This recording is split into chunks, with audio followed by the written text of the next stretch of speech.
Fenomena perdagangan manusia di Kalibata City. Menilik problematika kasus yang terus berulang terjadi melalui analisis kriminologi.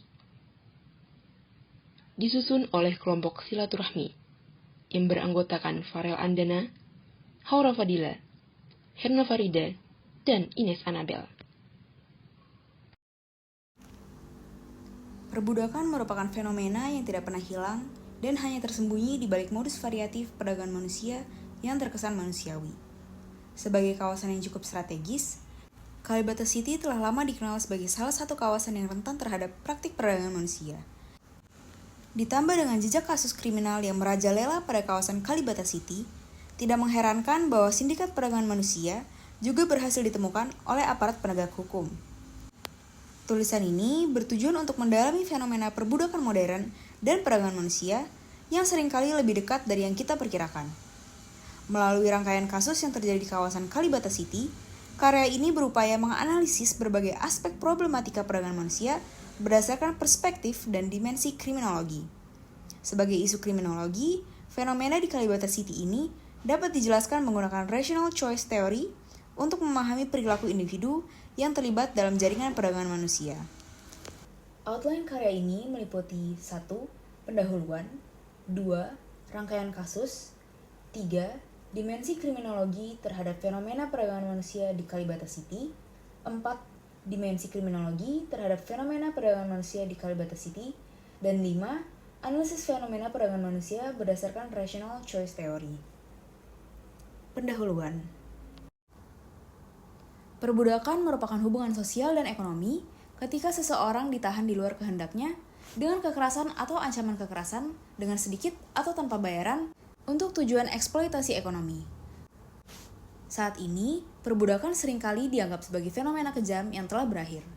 Namun kenyataannya, praktik perbudakan masih terjadi hingga saat ini dengan bentuknya yang bervariasi. Hal ini disebut dengan perbudakan modern, yaitu perbudakan yang dikemas ke dalam bentuk yang terkesan manusiawi dan mengatasnamakan tenaga kerja, tetapi kemudian mengarah pada praktik perbudakan. Dengan demikian, fenomena perdagangan manusia merupakan bentuk dari perbudakan modern. Umumnya, korban didasari oleh keterbatasan ekonomi dan tidak menyadari bahwa dirinya akan terlibat pada jaringan perdagangan manusia karena modusnya yang dikemas melalui retorika ekonomi dan politis. Dalam konteks Indonesia, kawasan Kalibata City cukup dikenal sebagai kawasan yang rentan terjadinya praktik perdagangan manusia. Bahkan, kawasan sekitar Kalibata City telah banyak meninggalkan kasus TPPO hanya dalam beberapa tahun terakhir.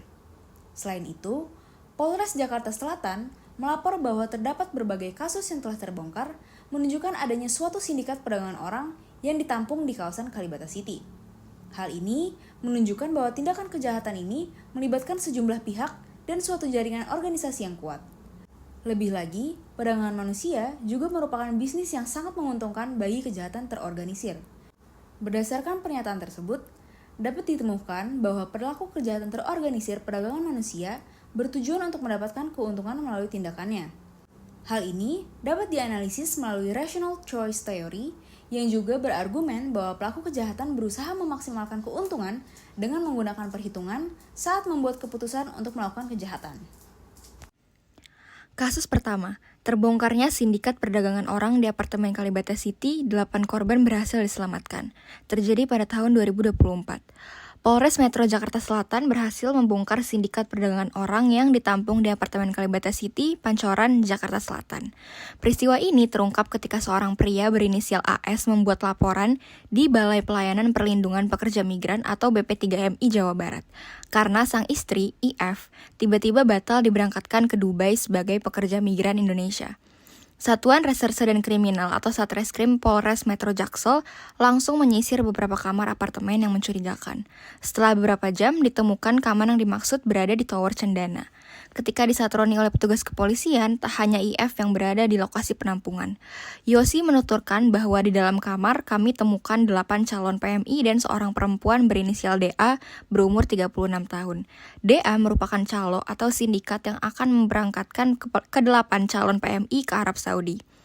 Berdasarkan hasil pemeriksaan sementara, DA mengaku berhubungan dengan Mr. M terkait pengiriman PMI ke Arab Saudi sebagai sosok yang bertanggung jawab menyalurkan para PMI untuk bekerja sebagai ART atau asisten rumah tangga. Setelah kami cek, semua legalitas tidak dimiliki oleh saudari DA maupun Mr. M. Mulai dari izin penampungan dan yang bersangkutan juga bukan merupakan perusahaan penyedia pekerja migran. Mereka juga memberangkatkan PMI secara ilegal atau non-prosedural dengan memberikan iming-iming uang yang cukup besar sampai 8 calon PMI tertarik untuk bekerja di Timur Tengah. Ketika menyetujui untuk menjadi calon PMI, korban disebut akan mendapatkan uang sebesar 3 juta. Kemudian, korban akan memperoleh gaji sekitar 1.200 real atau 4.500.000 setiap bulannya. Di sisi lain, DA akan mendapatkan keuntungan hingga 15 juta untuk setiap kepala yang berhasil dikirimkan ke Arab Saudi. Namun, nominal ini relatif, tergantung kesepakatan DA dengan Mr. M. Kasus kedua, aktivitas perdagangan manusia berkedok tawaran pekerja migran di Jepang pada tahun 2023. Pada bulan Juli tahun 2023, Polres Metro Jakarta Selatan berhasil menangkap 3 pelaku perdagangan manusia berinisial AKR, 29 tahun, MR, 30 tahun, dan A, 38 tahun. Pelaku menjanjikan kepada 9 korban bahwa mereka akan menjadi pekerja migran di tempat pemotongan ayam, perusahaan kabel, dan mebel di Jepang dengan gaji 1.000 sampai 1.200 yen untuk 8 sampai 10 jam bekerja perharinya. Untuk melancarkan aksinya, AKR berperan untuk melakukan perekrutan korban di daerah-daerah seperti Jawa Tengah, seperti Pemalang, Tegal, Banyumas, Jepara, serta mengumpulkan dokumen korban seperti KTP, ijazah, akta kelahiran, dan membantu pembuatan paspor korban. MR juga berperan untuk melakukan perekrutan serta mengantarkan korban ke bandara. Kemudian, A berperan untuk mengatur pembuatan visa kunjungan korban, padahal seharusnya korban dibuatkan visa kerja.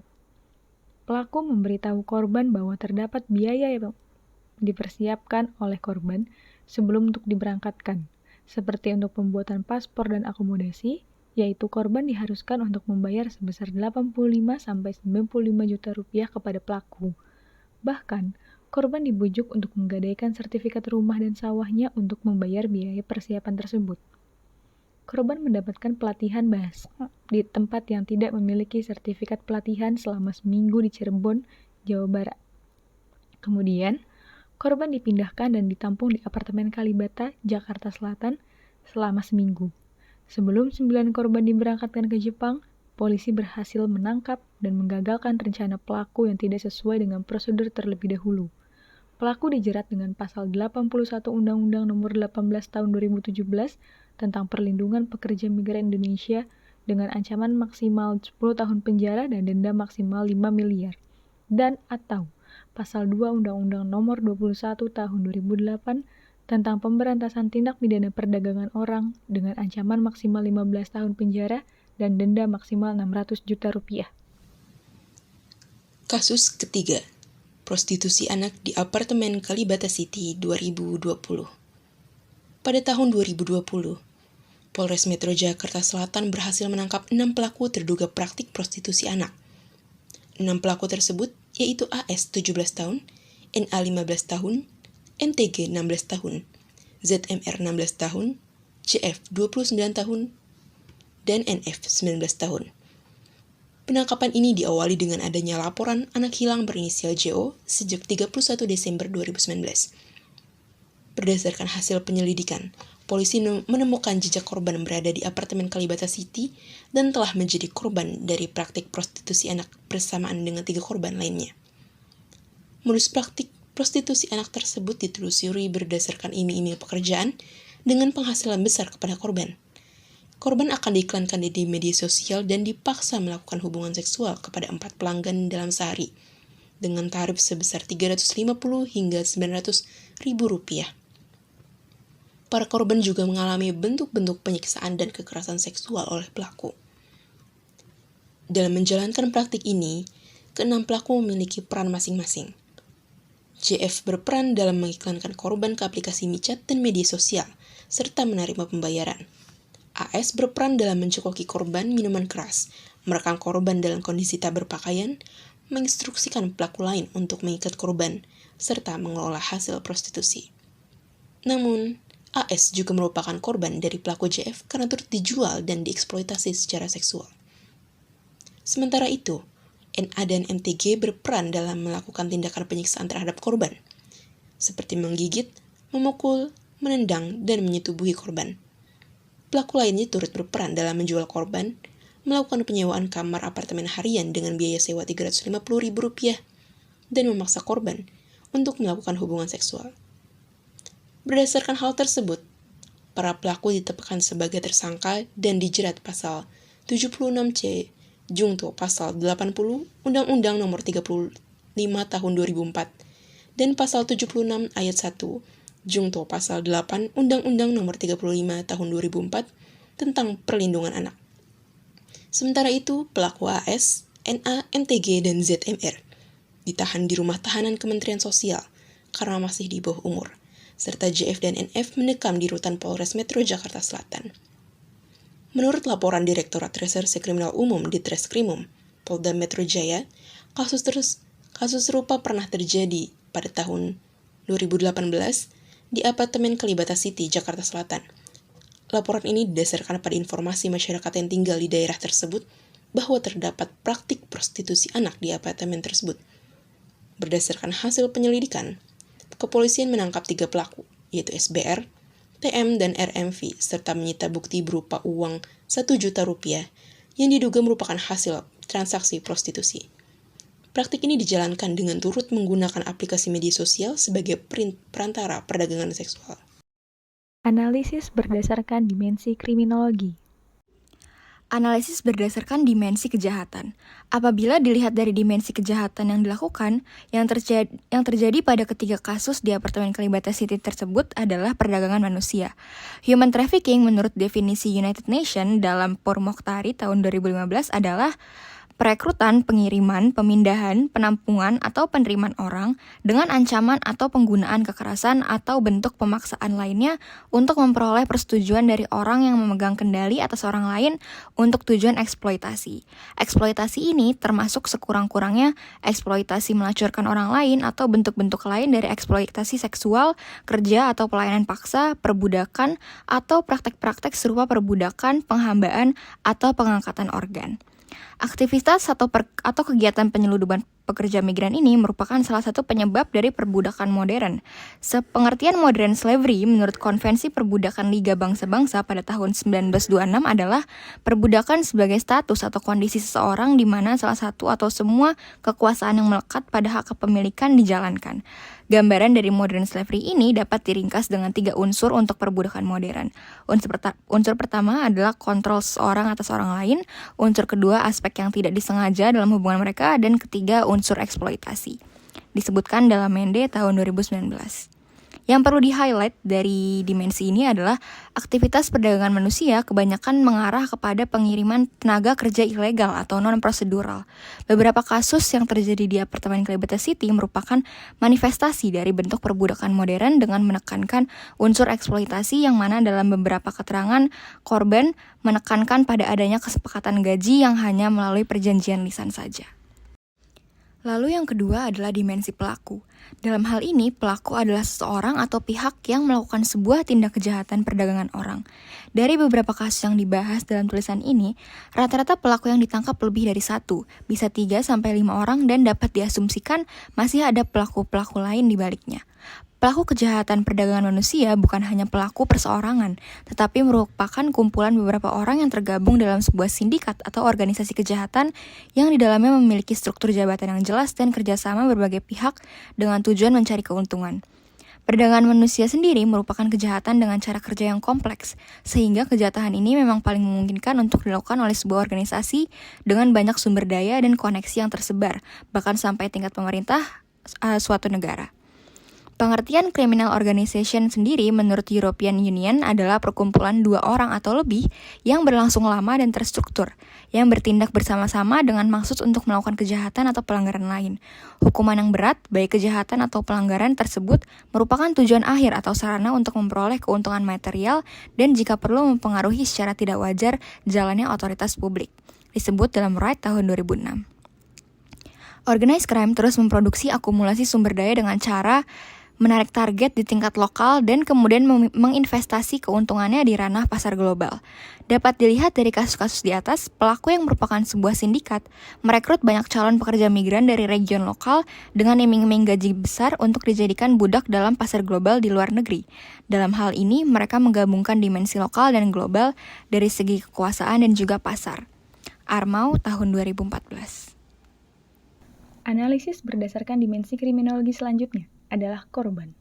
Berdasarkan pasal 1 angka 3 Undang-Undang Pemberantasan Tindak Pidana Perdagangan Orang atau TPPO, korban didefinisikan sebagai seseorang yang mengalami penderitaan secara psikis, mental, fisik, seksual, ekonomi, dan atau sosial sebagai akibat dari aktivitas perdagangan manusia. Korban dari perdagangan manusia telah mengalami pelanggaran atas hak asasi manusia mereka, seperti hak atas kebebasan individu. HAM merupakan seperangkat hak fundamental yang melekat pada individu secara alami dan tidak dapat dipisahkan, serta bertujuan untuk melindungi individu dari penindasan, diskriminasi, dan pelecehan dari pihak lain.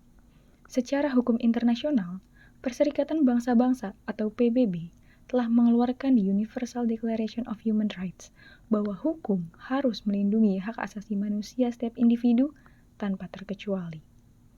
Berdasarkan ketiga kasus tersebut, korban memiliki kesamaan karakteristik bahwa korban diberikan janji manis mengenai penghasilan yang cukup besar oleh pelaku. Pada salah satu kasus yang terjadi pada tahun 2023, korban bahkan diwajibkan untuk membayar dalam jumlah nominal cukup besar terlebih dahulu kepada pelaku, agar dapat diberangkatkan ke negara tujuan. Hal tersebut menunjukkan bahwa korban berkemungkinan berasal dari ekonomi kelas menengah ke bawah yang membutuhkan gaji tetap. Tawaran nominal penghasilan yang menggiurkan dan provokatif ketika korban berasal dari kelas sosial ekonomi menengah ke bawah menjadikan korban lebih rentan untuk termakan janji palsu pelaku. Sesuai dengan pendapat Rahmawati dan Dantes pada tahun 2022, bahwa korban perdagangan manusia cenderung terjadi pada masyarakat dengan kelas sosial ekonomi tingkat pendidikan yang rendah. Korban perdagangan manusia bahkan dapat mengalami eksploitasi secara seksual. Hal tersebut sangat rentan terjadi pada perempuan dan anak-anak, seperti pada kasus prostitusi anak di apartemen Kalibata City pada tahun 2020. Data dari Kementerian Pemberdayaan Perempuan dan Perlindungan Anak juga menunjukkan bahwa mayoritas korban perdagangan manusia berasal dari kategori perempuan dan anak.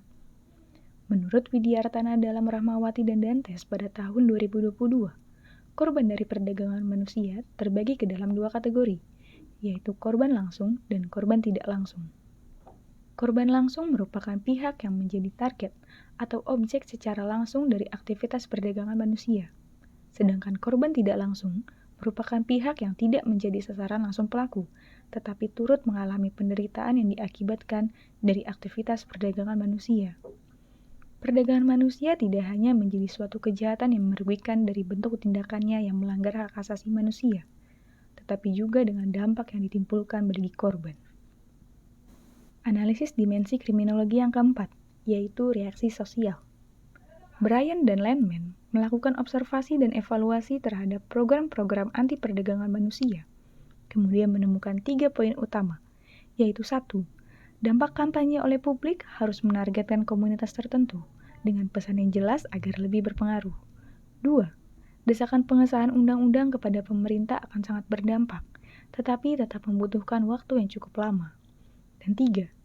Perlunya efektivitas dalam mendukung korban dengan menerapkan perspektif korban dan memulihkan trauma yang ditimbulkan.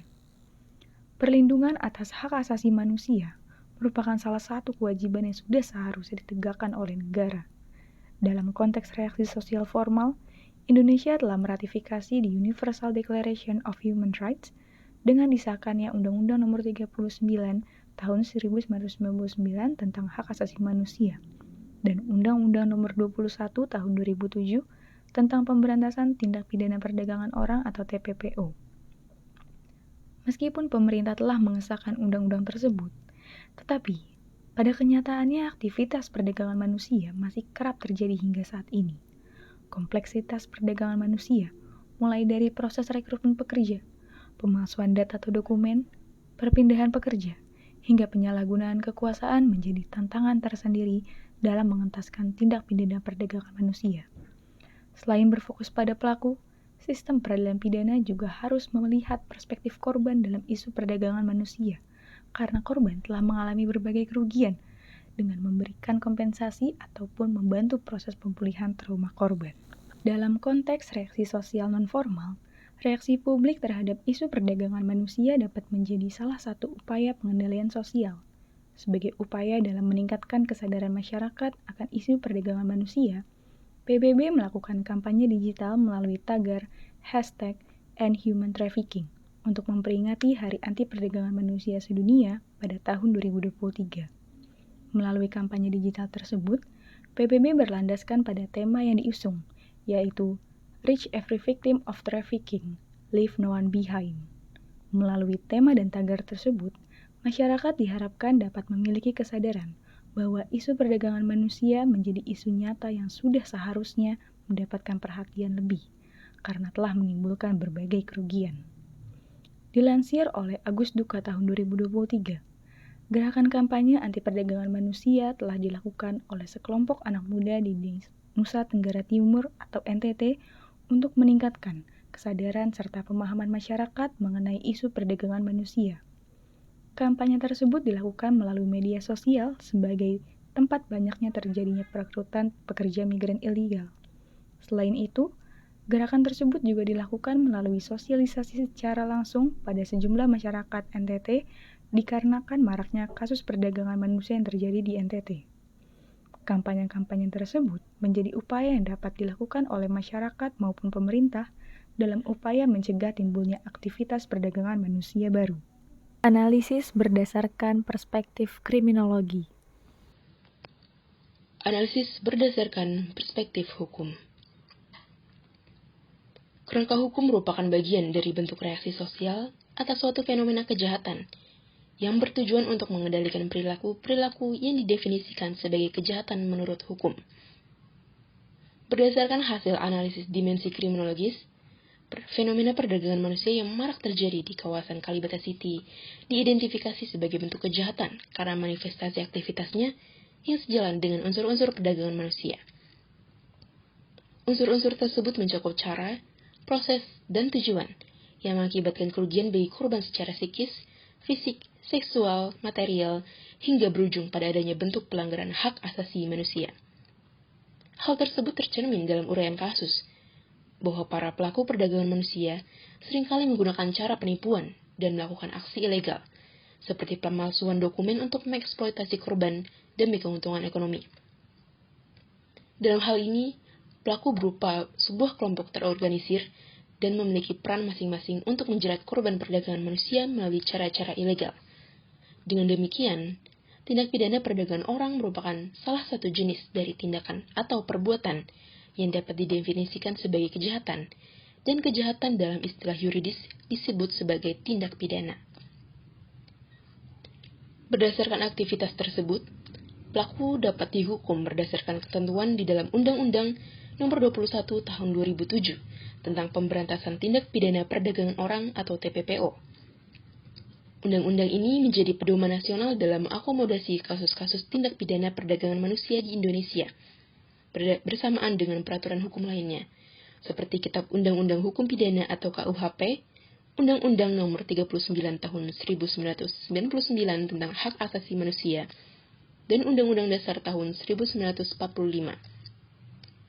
Dalam penerapannya, Undang-Undang Nomor 21 Tahun 2007 tentang Pemberantasan Tindak Pidana Perdagangan Orang memberikan sanksi pidana yang cukup berat terhadap pelaku tindak pidana perdagangan manusia sebagai wujud perlindungan terhadap korban perdagangan manusia.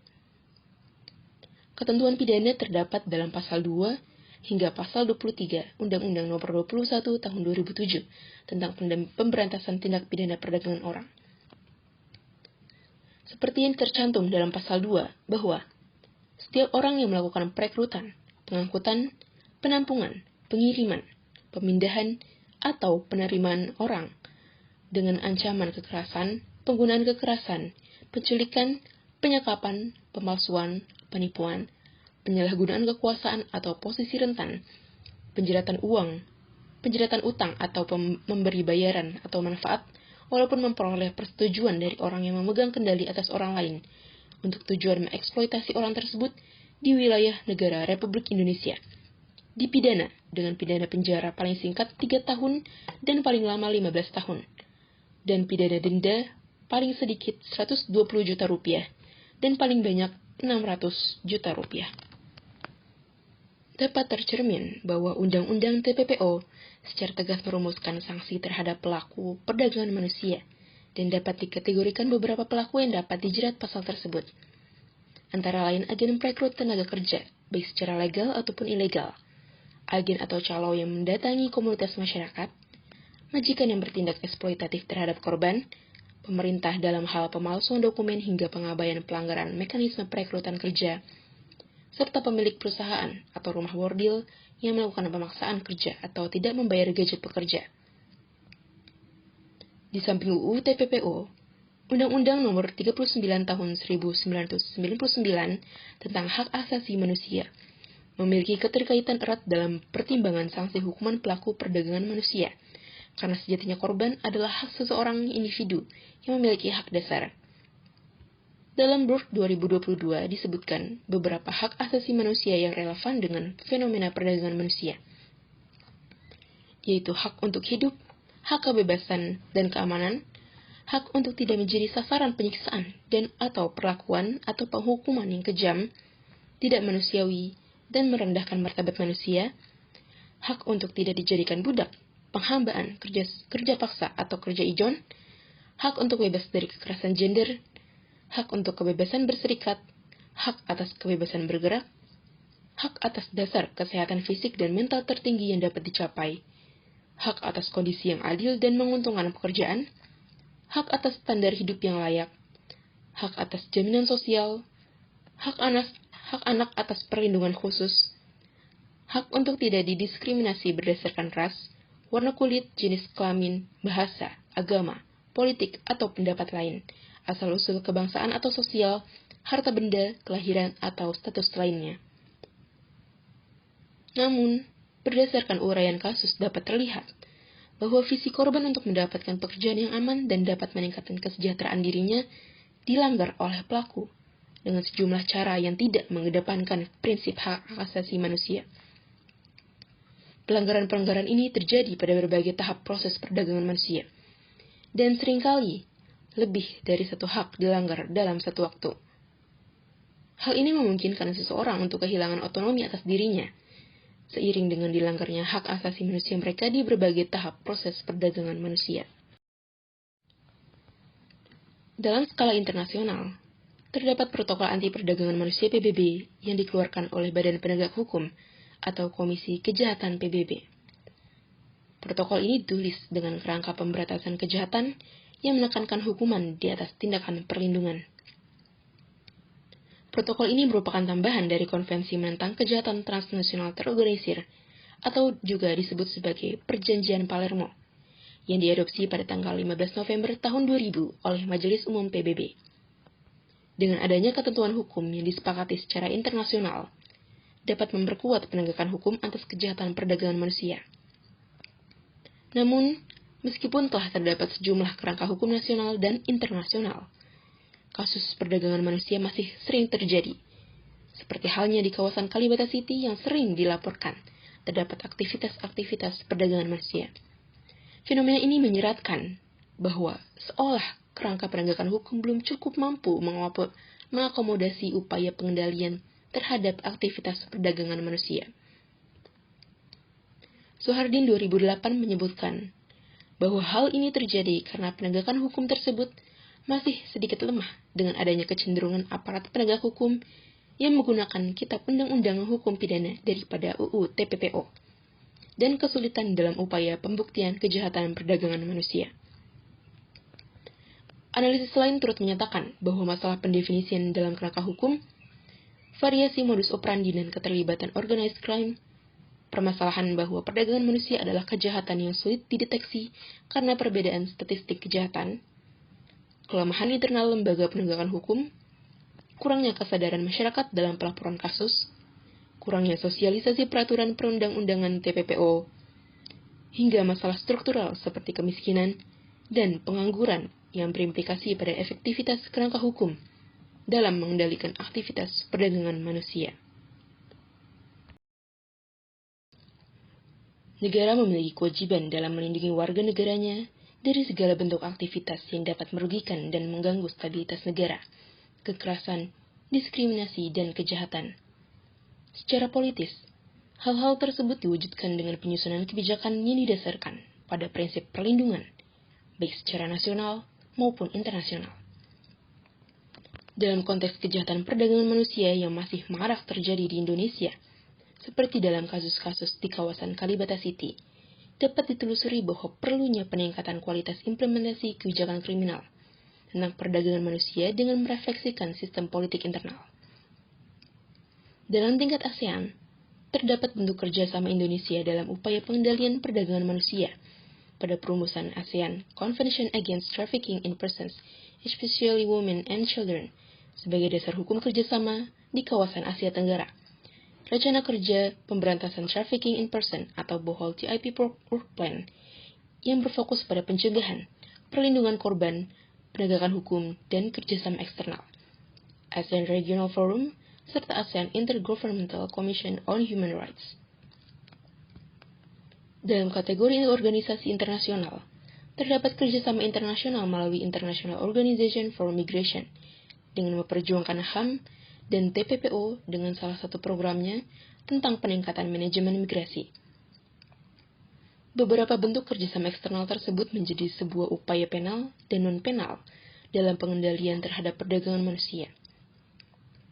Seperti halnya keputusan Indonesia dalam meratifikasi Undang-Undang Nomor 5 Tahun 2009 tentang pengesahan United Nations Convention Against Transnational Organized Crime atau Konvensi Perserikatan Bangsa-Bangsa menentang tindak pidana transnasional yang terorganisasi, dan Undang-Undang Nomor 15 Tahun 2009 tentang pengesahan Protocol Against the Smuggling of Migrants by Land, Sea, and Air, supplementing the United Nations Convention Against Transnational Organized Crime, atau Protokol menentang penyelundupan migran melalui darat, laut, dan udara, melengkapi Konvensi Perserikatan Bangsa-Bangsa menentang tindak pidana transnasional yang terorganisasi, untuk mendukung penyusunan dan implementasi kebijakan pidana nasional. Pada pelaksanaannya, hasil kerjasama eksternal seperti Protokol Anti Perdagangan Manusia PBB dikeluarkan di bawah kerangka kerja kejahatan telah mengarah pada penekanan khusus pada penuntutan dan pencegahan, sementara pasal-pasal tentang langkah-langkah perlindungan korban dirumuskan dengan karakter yang kurang mengikat. Menurut Schoenhofer 2016, terdapat penilaian faktor politik nasional dalam upaya perumusan perlindungan korban dan tanggung jawab negara dalam ratifikasi kebijakan internasional tentang perdagangan manusia. Kepatuhan strategis dapat terjadi ketika negara-negara berinvestasi dalam kebijakan anti perdagangan manusia sebagai sarana untuk menunjukkan pengabdian mereka terhadap masalah hak asasi manusia untuk mencapai tujuan lain, seperti memasuki kemitraan perdagangan atau keanggotaan dalam organisasi internasional bergengsi. Hasilnya adalah dapat mengarah pada adanya kegagalan untuk dapat mengidentifikasi korban perdagangan manusia dan kurangnya upaya yang proaktif dalam mendeteksi korban perdagangan manusia dalam populasi berisiko, kurangnya perlindungan yang bersumber pada adanya keterbatasan anggaran, tidak adanya kemampuan perlindungan saksi, serta penolakan status korban yang telah diperdagangkan. Berdasarkan Hort dan Lalani 2008, hal-hal tersebut dapat terjadi karena kebijakan yang ada saat ini mengambil perspektif yang terlalu berpusat pada negara, sehingga fokusnya mengarah pada gejala suatu masalah tanpa mengatasi akar penyebabnya secara tepat. Terdapat sejumlah kritik terhadap paradigma anti perdagangan manusia yang melihat bahwa perdagangan manusia lebih dari sekedar masalah keamanan, tetapi juga kesenjangan struktural global yang menjadi kewajiban negara dalam pemenuhannya. Beberapa kritik tersebut seperti penafsiran sempit dalam pendefinisian perdagangan manusia sebagai prostitusi dapat mereduksi isu perdagangan laki-laki. Selain itu, keterbatasan pendekatan terhadap perdagangan manusia dari kerangka keamanan menunjukkan pentingnya konteks ekonomi politik internasional dalam isu perdagangan manusia. Dengan demikian, Hal-hal ini dapat menjadi pertimbangan politis dalam penyusunan kebijakan terkait perdagangan manusia untuk dapat meletakkan fokusnya tidak hanya pada penegakan hukum dan kriminalisasi, tetapi juga pada konteks perlindungan korban dan perbaikan struktur sosial dan ekonomi dalam konteks yang lebih luas. Analisis berdasarkan perspektif sosiologis. Perspektif sosiologis mempelajari mengenai hubungan antara individu dengan budaya atau kepercayaan yang dianut dalam masyarakat di sekitarnya. Dalam konteks perdagangan manusia, diperlukan pertimbangan mengenai budaya tempat terjadinya perdagangan manusia. Hal ini disebabkan oleh kebudayaan yang merupakan konstruksi sosial yang dapat mempengaruhi faktor kerentanan dan reaksi sosial terhadap suatu fenomena. Terdapat dua jenis tingkat analisis yang digunakan untuk menganalisis permasalahan perdagangan manusia, yaitu mikrososiologi dan makrososiologi. Tingkatan mikrososiologi berupaya untuk memahami bagaimana konteks sosial dapat membentuk penilaian dan asumsi seseorang mengenai perdagangan manusia. Sedangkan tingkatan makrososiologi menganalisis aspek-aspek dalam masyarakat secara luas, meliputi pembahasan mengenai sistem ekonomi, politik, dan sosial. Berdasarkan ketiga kasus yang terjadi di Kalibata City, dapat ditemukan bahwa korban dari ketiga kasus tersebut dikenakan modus yang sama, yaitu dijanjikan penghasilan yang besar dari pelaku. Hal ini menunjukkan bahwa pelaku telah mengenal atau berasumsi akan kelemahan atau faktor yang sekiranya dapat mendorong korban untuk terlibat dalam perdagangan manusia. Di sisi lain, kondisi ekonomi yang kurang menjadi pendorong seseorang untuk terlibat dalam perdagangan manusia. Selain itu, pada kasus 1 dan 2 juga melibatkan dampak dari globalisasi yang mempengaruhi aktivitas ekonomi dan tenaga kerja global. Globalisasi menyebabkan pekerja dari negara berkembang memilih untuk menjadi pekerja migran di negara maju. Pada kasus 1 dan 2, korban dijanjikan sebagai tenaga kerja di Arab dan di Jepang. Dalam halnya kasus 3, korban dari kasus perdagangan manusia tersebut adalah anak-anak. Perlu diketahui bahwa anak merupakan salah satu kelompok paling rentan karena kehidupan mereka yang sangat bergantung pada orang dewasa dan status sosial. Hal tersebut menyebabkan anak rentan untuk dieksploitasi orang dewasa untuk tujuan ekonomi. Berdasarkan perspektif psikologis, pelaku perdagangan manusia menggunakan intimidasi, kekerasan, dan manipulasi untuk memperdagangkan manusia. Para pelaku perdagangan manusia akan memastikan bahwa korban merasa tidak berdaya. Di saat yang bersamaan, korban juga tidak bisa meminta bantuan untuk mendapatkan pelayanan kesehatan maupun melarikan diri. Pernyataan tersebut disebabkan oleh pekerjaan mereka yang tidak dianggap sah, sehingga keberadaan mereka juga tidak tercatat sebagai tenaga kerja yang mendapatkan perlindungan secara resmi. Korban yang tidak mampu melindungi diri mereka sendiri tidak memiliki pilihan lain selain mematuhi perintah kekuasaan mereka. Strategi pelaku yang mempertahankan kendali psikologis atas korban dapat meninggalkan dampak emosional bagi korban dalam jangka waktu yang panjang. Tidak sedikit, korban dari perdagangan manusia mengalami PTSD. Beberapa korban bahkan mulai melakukan perilaku menyakiti diri sendiri hingga reviktimisasi akibat trauma yang lebih kompleks. Bahkan meski telah keluar dari jaringan perdagangan manusia, pengalaman buruk yang terjadi selama berada di sana tetap dapat meninggalkan dampak yang signifikan bagi keberlanjutan hidup korban. Merujuk pada ketiga kasus yang terjadi di Kalibata City, tidak terdapat media berita yang secara spesifik membahas mengenai dampak psikologis yang dialami korban. Meski demikian, dapat dilihat bahwa para korban berhasil direkrut tanpa kekerasan. Hal ini menunjukkan bahwa pelaku memanipulasi psikologis korban sehingga mereka dapat mengendalikan korbannya tanpa harus menggunakan kekerasan. Jika melihat dari sisi korban, kasus 1 dan kasus 2 tidak terlalu banyak dijelaskan mengenai latar belakang korban selain daripada motivasi mereka yang ingin mencari penghasilan. Namun, pada kasus ketiga, korban dari kasus perdagangan manusia melibatkan anak-anak yang mengalami kekerasan seksual. Mereka seringkali memiliki gejala jangka panjang dan terapi psikologis saja juga tidak akan cukup. Ditemukan bahwa terapi CBT lebih efektif untuk membantu anak korban kekerasan seksual.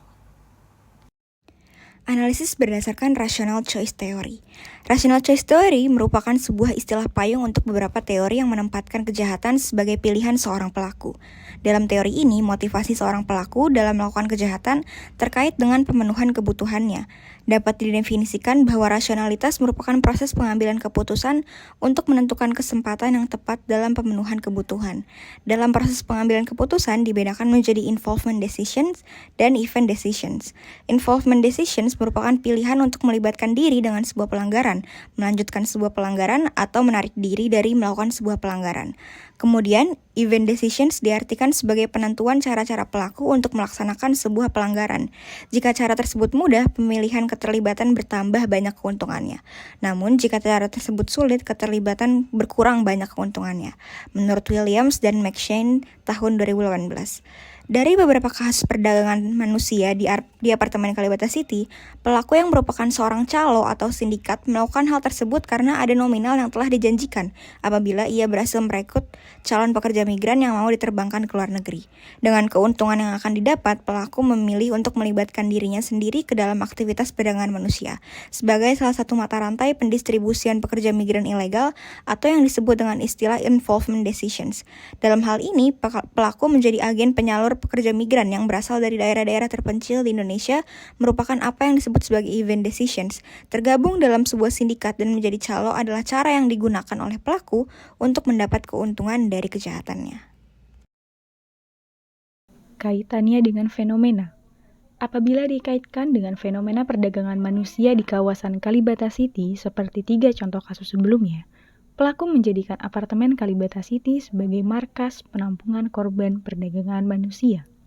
Jika dilihat dari sejarah peristiwa di apartemen Kalibata City, telah terjadi berbagai bentuk kejahatan berat sebelumnya, seperti pembunuhan pada tahun 2013, mutilasi pada tahun 2019, peredaran narkoba pada tahun 2020, hingga bunuh diri pada tahun 2022. Riwayat kejahatan tersebut menimbulkan stigma negatif masyarakat terhadap apartemen Kalibata City yang kemudian dimanfaatkan oleh pelaku, khususnya pelaku perdagangan manusia, sebagai peluang untuk melakukan kejahatan. Untuk mencegah kemunculan kembali kasus kejahatan sebelumnya, seperti prostitusi ataupun perdagangan manusia, kepolisian sektor Pancoran melarang diberlakukannya sewa harian di apartemen Kalibata City. Hal tersebut memungkinkan bahwa sebelumnya apartemen Kalibata City memberlakukan sewa harian yang menjadi celah terjadinya tindak pidana, seperti tempat penampungan korban perdagangan manusia. Tindak pidana perdagangan manusia tidak dapat dilakukan oleh perseorangan, sama halnya dengan 3 contoh kasus sebelumnya.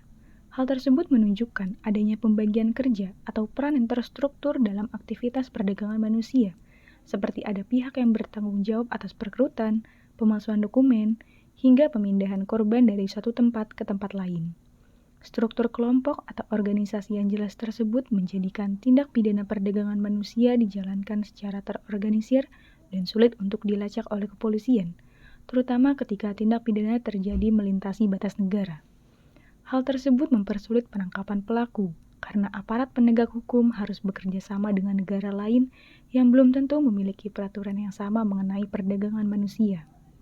Berdasarkan kacamata rational choice theory, keuntungan-keuntungan tersebut menjadi benefit yang dimiliki oleh pelaku. Belum lagi ditambah dengan nominal uang yang akan didapatkan oleh pelaku ketika berhasil mengirimkan korban kepada klien, dibandingkan dengan kerugian atau kos yang dikeluarkan oleh pelaku dalam melaksanakan tindak pidananya. Rational choice theory melihat keuntungan yang mungkin didapatkan oleh pelaku perdagangan manusia lebih besar daripada kerugian yang mungkin diterimanya. Atas pertimbangan rasional pelaku tersebut menjadikan pelaku memilih untuk melakukan tindak pidana perdagangan manusia. Kesimpulan, perbudakan dan perdagangan manusia menjadi 2 hal yang saling berkaitan satu sama lain. Modernisasi dari perbudakan melahirkan perdagangan manusia yang bercirikan perpindahan individu dari satu tempat ke tempat lain secara paksa untuk tujuan eksploitasi pihak tertentu. Kawasan Kalibata City menjadi salah satu kawasan yang dikenal sebagai tempat penampungan korban perdagangan manusia. Kompleksitas isu perdagangan manusia dapat dilihat dari pelaku kejahatan itu sendiri yang tergabung dalam suatu sindikat tertentu. Artinya, pelaku perdagangan manusia bekerja secara berkelompok yang terstruktur dan memiliki pembagian kerja yang jelas. Dalam konteks perbudakan modern maupun perdagangan manusia, Kelompok yang paling rentan untuk menjadi korban adalah perempuan dan anak-anak, serta individu yang berasal dari kelas sosial ekonomi menengah ke bawah dengan tingkat pendidikan yang rendah. Dalam aspek politik, pemerintah perlu untuk meningkatkan kualitas pengimplementasian kebijakan kriminal mengenai perdagangan manusia melalui kerjasama politik Indonesia dengan negara-negara lain. Secara sosiologis, faktor kemiskinan dan globalisasi menjadi faktor penting individu terjerumus tawaran pelaku perdagangan manusia untuk bekerja sebagai pekerja migran yang pada nyatanya bersifat ilegal. Intimidasi, kekerasan, dan manipulasi menjadi perlakuan yang diberikan pelaku kepada korban, sehingga menjadikan korban tidak mampu untuk melindungi dirinya sendiri, bahkan hingga menimbulkan trauma pada diri korban. Rational choice theory menjadi teori yang dapat digunakan dalam menganalisis pelaku perdagangan manusia. Rational choice theory menjelaskan bahwa pelaku melakukan kejahatan atas pertimbangan rasional, yaitu keuntungan atau benefit yang didapatkan akan lebih besar daripada kerugian atau cost yang ditimbulkan jika dilakukannya suatu tindak pidana. Jika dikaitkan dengan fenomena perdagangan manusia, rational choice theory dapat menjelaskan bahwa keuntungan atau benefit yang akan diperoleh oleh pelaku akan lebih signifikan daripada kerugian atau cost yang mungkin diterimanya. Berikut merupakan daftar pustaka yang menjadi referensi kelompok kami.